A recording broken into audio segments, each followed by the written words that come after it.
Have you noticed that your Samsung dishwasher isn't popping open when a cycle is done anymore? We're going to give you 3 quick things to try before you call your repairman.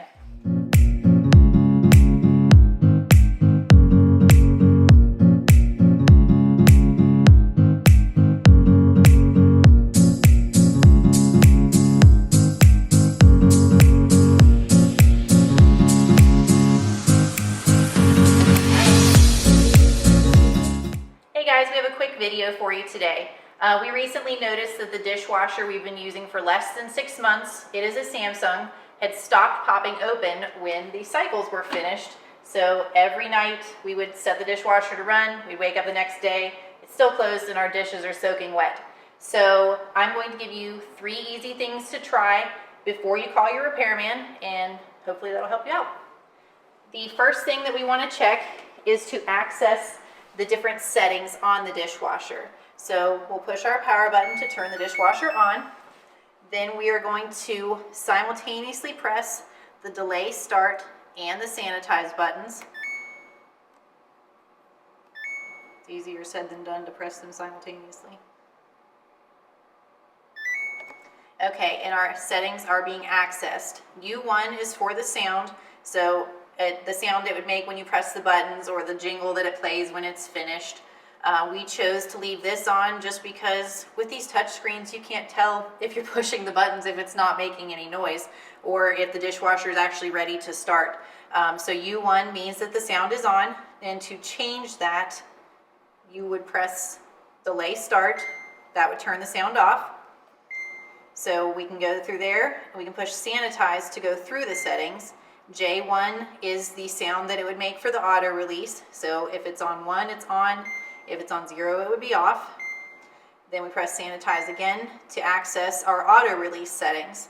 If we're on A1, the auto release is activated. A0 would be deactivating the auto release. So we want to make sure this is set to A1 so that the door will open when a cycle is completed.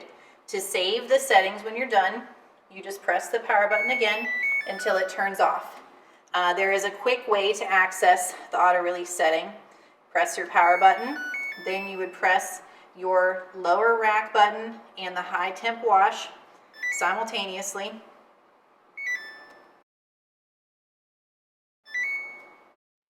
And it is set to A1, so then we'll press our power button to save. The second thing we decided to do was make sure that our latch was well lubricated.